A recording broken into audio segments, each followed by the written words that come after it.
In the Weather Center at Local 4 late on this Wednesday night, I'm Chief Meteorologist Andy McRae. A thunderstorm now moving through the Quad Cities, but you can see on the map behind me still no warning for the Quad Cities.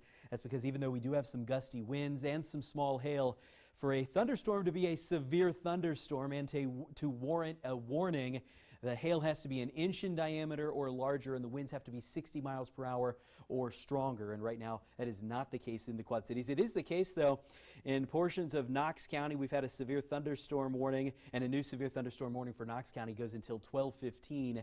And we also have a flash flood warning in Warren County that'll go till 4:15. There's also a flash flood warning in the southern part of Knox County, Illinois. Here's our precision Doppler radar, and you can see that storm that's popped up in the Quad Cities just over the last hour. It is moving slowly to the east, so there will be a downpour in the metro Quad Cities for a little while, and we do have the potential for some small hail as well.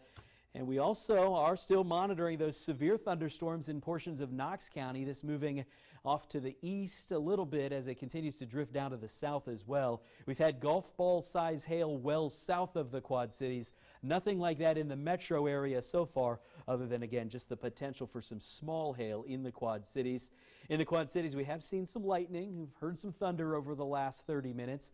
On this view here, 281, 282 lightning strikes in the last 30 minutes. And as we zoom this out just a little bit, the numbers go way up into the thousands because the rain and the thunderstorms south of the Quad Cities, those storms prolific lightning producers as they continue in that direction. As far as the hail goes, earlier there was large hail well south of the Quad Cities. That has moved out of the Local 4 area.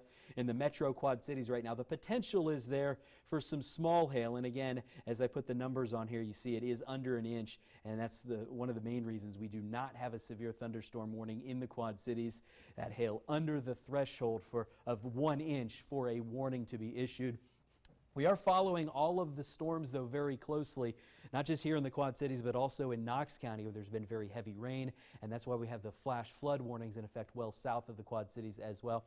If you're checking in from the metro Quad Cities, from Rock Island or West Davenport or Milan, you've already picked up some heavy rain, and this storm will continue moving slowly to the east. So even though it's not the biggest thunderstorm or the strongest thunderstorm out there, because it is moving slowly east and southeast, some of the rain totals will be impressive over the next 60 minutes in the Quad Cities as well. We'll follow all of these storms all evening long from the Weather Center here at Local 4, and we'll keep you updated throughout the night at ourquadcities.com, also on our Facebook and Twitter pages.